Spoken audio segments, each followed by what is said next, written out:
G'day and welcome to the Grow a Small Business Podcast. I'm your host, Troy Truen. Each week, we speak with an owner who has grown a business with 5 to 30 team members to something bigger. Diving into their numbers and unearthing the pain they've experienced, we explore what they did to overcome each barrier and what they would do differently from day one. Let's get into it. Welcome, everyone. Today I'm interviewing Jen Potter from Mamas and Babysitters based in New Bedford, United States. Thanks for your time today, Jen. Thank you so much for having me. Let's start with how we know each other. Amor on your team reached out, and we've actually got another connection.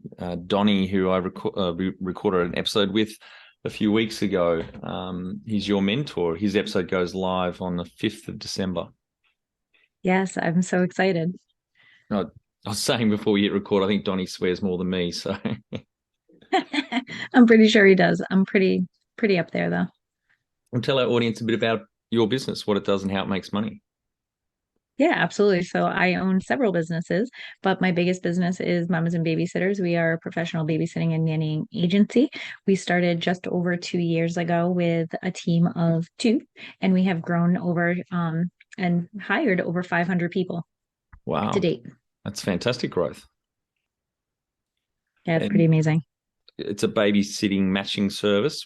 Which areas in the United States did you start focusing on? I assume you had to be geographically specific initially to build up. So where did you start and like what state? Yeah, so we started in the South Coast, which is Massachusetts and Rhode Island, around here, as well as Connecticut. So up in the New England area of the United States. And so we started within, I'd probably say like 100 miles around the area. And, we slowly started growing out to the point that now that we were actually working with the state. So we're subcontracting and we're actually starting to work with the state in different, parts of helping them hire both our youth and regular employees. So it's pretty amazing. That's great. Fantastic. And so what about the competitors in this space? I'm guessing there would have already been quite a few competitors. How you didn't find that a threat? Well, so I'm a firm believer that we all have competitors, right? You have, McDonald's and Burger King, Starbucks, Dunkin' Donuts, and there's always going to be a competitor, but we always offer something different. And our service is different in the sense of we're more of a concierge service. So we have that big .com website that offers this service. It exists. It's the biggest one in the country, but it doesn't have that hometown feel. It doesn't have that one-on-one personal service. And I think that makes a huge difference. Yeah, great. How did you start out? So I started because I had a need. So I am a mom of 3.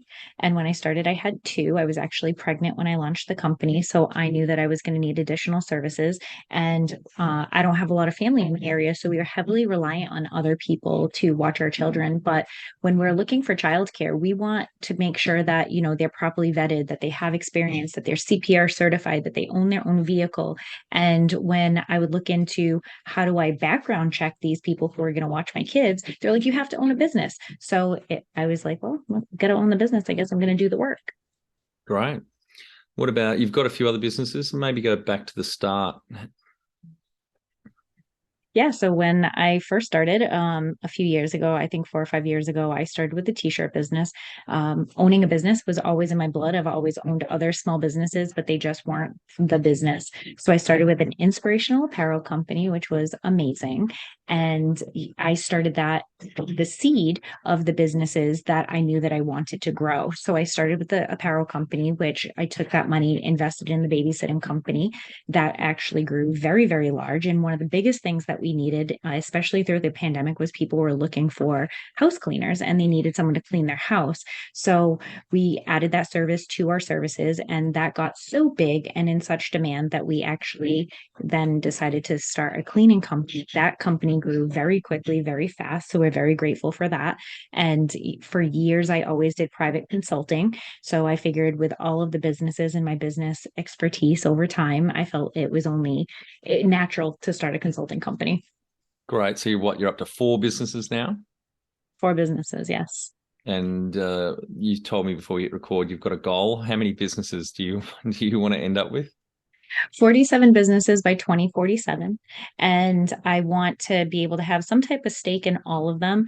But one of the things that I really want to do with these businesses is I want to give other people the opportunity to own a business that may not have an opportunity to own businesses. And I use the example of my cleaning company. So we're going to change our corporation in 2023. And she is I have a GM. She is absolutely incredible. And I'm going to give her 10% of the company so she can actually be part owner and actually have owner and stake in something that she may have never had an opportunity to do. So I want to be able to do that throughout all of my companies. Yeah, it's a good idea. Yeah, employee share schemes, very smart. So you got 25 years to add another 43 businesses. I got it. I got two coming up. Yeah, great. And what about go right back to the start? Did you jump from corporate? What was a catalyst for you, Yeah. thinking? So 7 years ago, 6 years ago, I was in corporate. I did business and financial. I was an analyst and I loved it. I'm a geek when it comes to numbers, which is probably why I love being a consultant. But it wasn't what I wanted to do. I felt like I went to work, I punched in, I did my job. It was very gratifying because I love numbers and I loved it. But it didn't ignite a spark. It didn't help me to help other people in business. So I knew that I needed to do something different. Yeah, right. And what year and how old were you when you started the inspirational apparel business? Oh, how old was I? Well, I was in my mid 30s. I started that company, I think I was 35. And right after I started it, ironically, I had my first heart attack. I have a heart condition I was diagnosed with 10 years ago, but I had my first heart attack right after I launched the apparel company. So I felt like it only made sense to, keep moving forward with everything that I was doing because inspiration is everything, right? Yeah, wow, that's huge. What year was that? Did you start that business? 2018, 2018. Yep, for Yeah. the t-shirt business. Wow. And do you have some key numbers you can share to illustrate the growth of the businesses? Yeah, so we were talking about the babysitting business and and talking about our numbers, we are just at about $250,000 in the first 2 years for the babysitting company. And my goal as we move forward by the end of next year is $750,000. Yeah, fantastic. And what about number of full-time equivalent team members you started with and where you're at now? I know you got you said 500 on the books, but obviously, Yep, yeah, so we hired over 500 internally. So we have the babysitting company, which they're W-2 employees that work directly for us. We have about 40. We have a few part-time employees. We have one or two full-time employees that work directly for the company. Most employees are part-time or per diem, but then we also have all of the hired employees that were contracted out. And I'd say about 33% are full-time, about 50% are part-time, and the rest are, as needed type of employment. great. So that's about 200 full-time equivalents. Full-time, yeah, I'd probably say like 175 to 200. Yeah, fantastic. It's amazing growth in a bit over 2 years. Yeah, it's pretty crazy. When was the moment you felt like you had succeeded? The moment I felt like I have succeeded, I think it was when I launched the cleaning company because I felt like I birthed something from nothing. We started the babysitting company and I watched that grow and I watched it expand, but I had this idea already. And then when the cleaning company started, it wasn't necessarily an idea I had because if you asked me if I was going to own a cleaning company, I'd probably tell you absolutely not. Hmm. And now I learned so much from it and I think the learning curve of everything I had to learn in owning a business that I knew nothing about was when it started to become successful, when we started building a reputation and, watching a reputation, even of the babysitting company grow, because I started the footprint of the babysitting company about 9 years ago. I started a toddler play date group and I launched it because I was part-time. I had to cut down my hours as a full-time worker and actually be home with my kiddos a little bit more, which was really different for me because I work so much, clearly, right? I'm a workaholic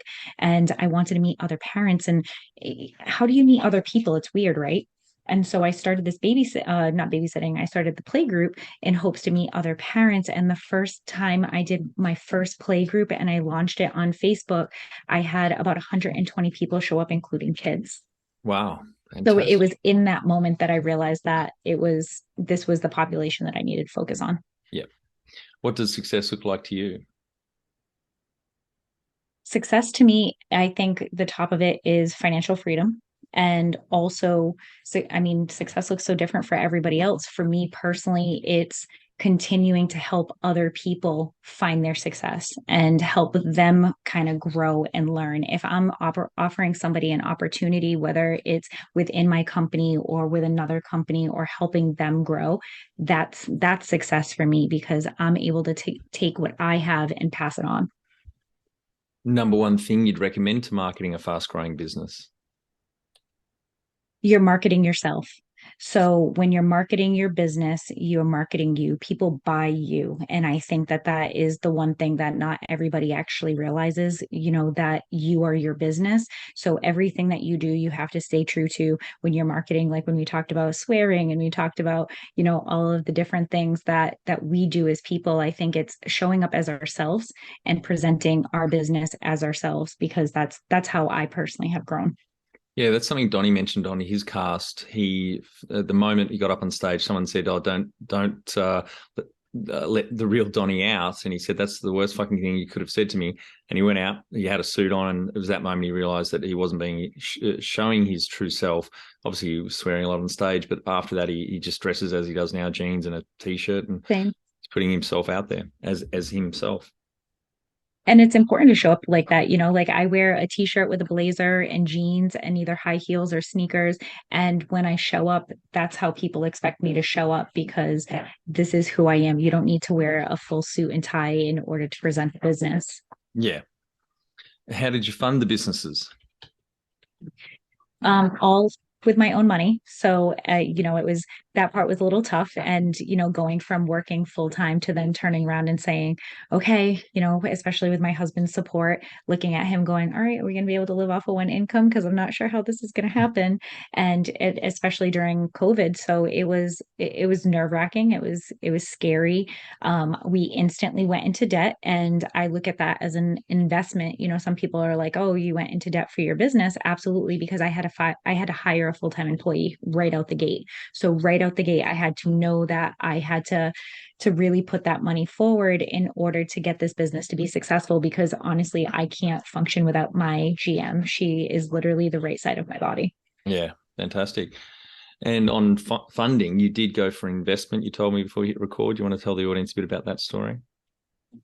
So as far as what I want to do with the investment moving forward, is that No, what you mean? sorry. You went for investment. You asked for investors to come in to the business. Yeah, so yeah, that's right. So when I initially launched the babysitting company, I pitched this idea that this is what I was going to do and that I needed seed funding. And when I spoke to other people, I was turned down and I was turned down by a board that pretty much told me all of my goals were unrealistic, that everything that I was doing, it wasn't going to work. I needed to re-strategize it.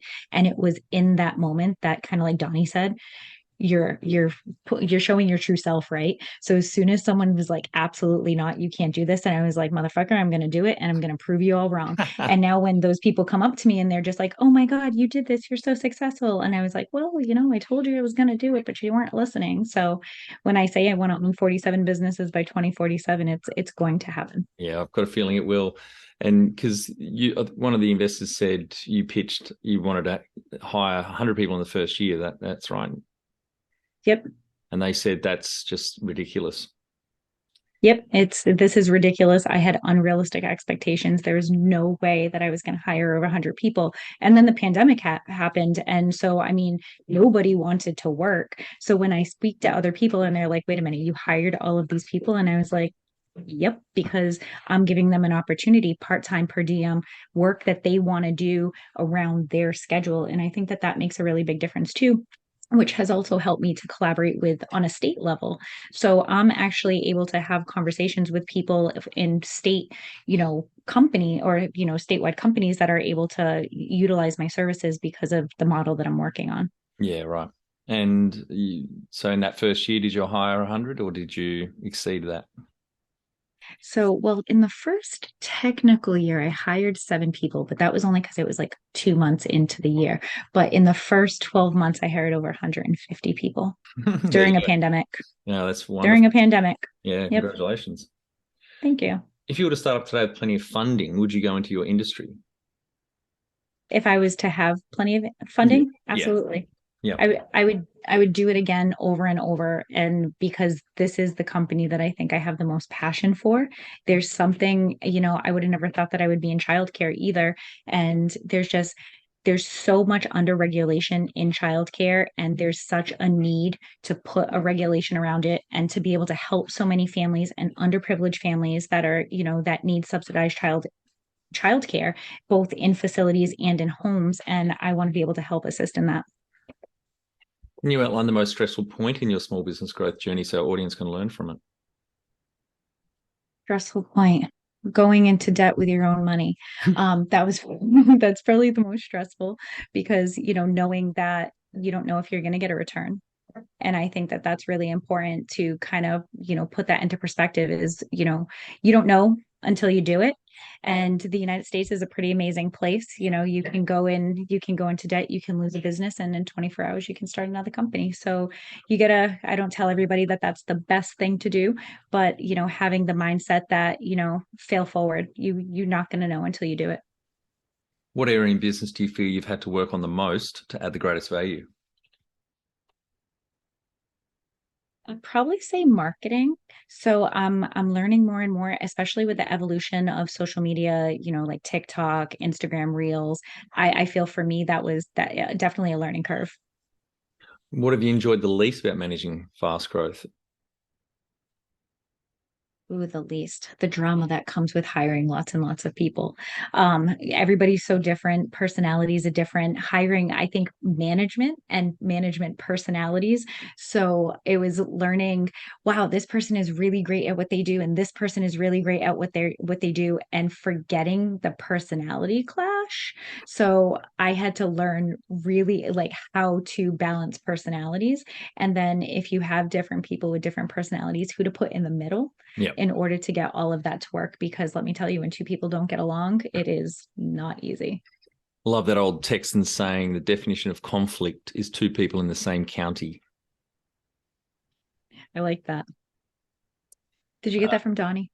No, I got that from Mark Horstman, who's one of the co-founders of Manager Tools podcast, the number one business podcast for the last 10 or 15 years.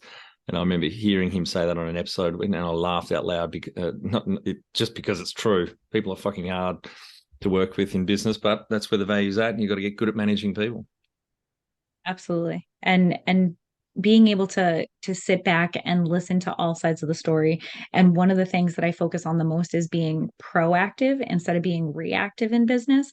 And I think the more we're able to just stop, figure out what we're working on, table it, and come back to it. Because I think personality wise, me personally, I'm Russian, part Russian. So my personality is very explosive and I want to react right away. It's just my natural personality. So if someone pisses me off, I'm just like, and then I'm like, wait, I can't respond that way. So I'm like, all right, let's table this and then we'll go back to it because, you're able to handle situations so much easier Yeah, and absolutely. delegate so much easier. Cooler Mm. heads prevail, right? Yep, absolutely. I've learned that the hard way. What do you love most So about growing a small business? what I love most is actually giving people opportunity. And that's why I keep doing what I'm doing. There's something so satisfying in helping other people, along their journey, whether it's part-time work or full work or someone that's making it into a career, but giving people an opportunity because there's just I don't know. To me, that's why I get up. It's why I do my job. Like I tell everybody, I'm employee driven company in the sense of I only do my job so they can have a job. And it allows me to continue to grow and to continue to build. And even from a place of consulting, I'm able to watch these businesses double and triple in size and change their mentality, change their thought process. And watching them succeed is a true indication of, how I'm teaching my business. And I better be doing the same thing, right? So if I'm Yeah. not doing the same fucking thing that I'm telling people to do, then you get a problem. What has been the biggest mindset shift for you in your small business growth journey? Mind shift. So I would say scheduling. So I teach that all the time. I talk about it. I actually talked about it with one of the SCN chapters today, is learning how to schedule and time block. And I've gotten so fucking good at it that I actually teach it now. And I have a crazy ADHD brain. I'm just like squirrel. And then I come back to the moment. And so if you want to do a lot of things, like I have 4 businesses, 3 children, and a puppy, if you who wants my attention all of the time, and I can't do all of those things if I don't know how to delegate my time. So I definitely think that that's helped me big time. And Donnie, we were actually talking about this today. So it's funny that we've brought him up a few times, but we've been talking about mind mapping. And that's been one extra key that I've added into the things that I'm doing to be able to get all of my thoughts out. It's game changing. Yeah. The number one habit you think a small business owner needs to develop and maintain? Repetition. Finding something that works and doing it over and over and over. So I'll use the example of the babysitting company. I came up with a strategy of how to hire somebody. And now there's so many agencies that hire so many people. Everybody has their own way and their own process of doing things. But I created a process of, this is how we do it. This is how it works. We go through, multiple interviews, multiple steps of how we're going to do something. And that's how we're going to hire a person. That process has stayed true for all of the companies that I have continued to work with, and grow.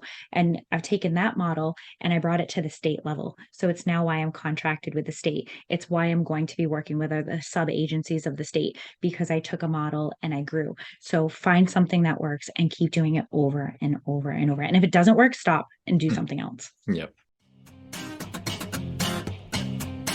Want to become the best manager you can be? Check out our Kick-Ass Manager course at growasmallbusiness.com. Do the course and add your fellow managers for no extra cost.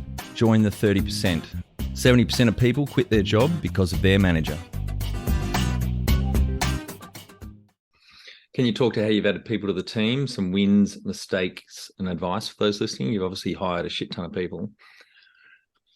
So definitely. So wins with hiring people. Yep. Is that what you're saying? So I love your accent too, and sometimes I'm just like, wait, what did Thank you you. just say? Sorry, I get that often that people can't understand me, and I'm speaking English for Christ's sake. No, I love it. I love it. No, but so the wins are definitely, how you're hiring people, and knowing that it's okay to change your process, right? Like I said, if something doesn't work, stop and do something different. Know that it's okay to fail. And I actually don't believe in failure. I believe in learning experiences. Failures if you do it twice. So if you did it once and you failed and you do it again, that is a true failure, because you're not learning from your mistakes. But if you're going to hire someone and you did something that worked or something that didn't work, it allows you to change your thought process of how you're going to do it better the next time. And I make mistakes all the time. I'm definitely not perfect by any means. And this goes back to something that you said before, was that when did you realize that you were successful? I think adding another layer to that is owning up to my mistakes and my responsibilities. And then also knowing, as a business owner, you have to be willing to take responsibility for everybody on your team. So for me, I think the biggest thing is knowing that no matter who has a position and who does what within your company, that they're all extensions of you. And at the end of the day, anything that they do, even if you didn't do any of it, you have to be willing to take responsibility 110% over and over and over again. And when you're willing to own that, the game changes. Yeah, absolutely. Any lessons learned because you, as I said, you've hired a lot of people. Any lessons for the audience or tips on, because recruitment is so important? Absolutely. Due diligence, Yep. make sure that you're really, if you're doing a process, make sure you're doing the best of that process. If you're doing a background check, make sure that you're doing, if you're finding a reputable company, you're making sure that when you're doing your references, you're being specific on the things that you're looking for, and that you're really strong on your ask, right? So if I'm hiring somebody, my standards are 5 stars. Like, you have to have all of these things. If you don't meet all of these things, then you're not going to be a good fit. And I also think personality plays into that too. So I tell people, when we hire, it's not just what's on paper, it's who you are as a person. You're coming into a job where you have to be personable. You have to work with kids. You can have this amazing portfolio, but if you don't have a personality that wants to work with kids, we're not going to be the job for you. And if you get to that point when you have a person, you have to be willing to say it's okay to let that employee go because you know that they're not going to be a good fit. Because sometimes you want to hold on to that person because they have the experience. But with that learning key, part of one of the other companies that I'm going to be launching is actually going to be a training facility for hiring. So we're going to be offering things that aren't necessarily learned or taught ahead of time, things that people need to do in order to be more successful in the career or the business that they're going to be working in. Yeah, great.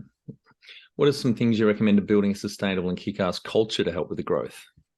I think that goes back to, talking about, hiring people with similar personalities, people who, they meet all of those things that are super important in business. Like, you want to do your job. Like, one of the questions that I actually ask people when we're interviewing is, do you love what you do?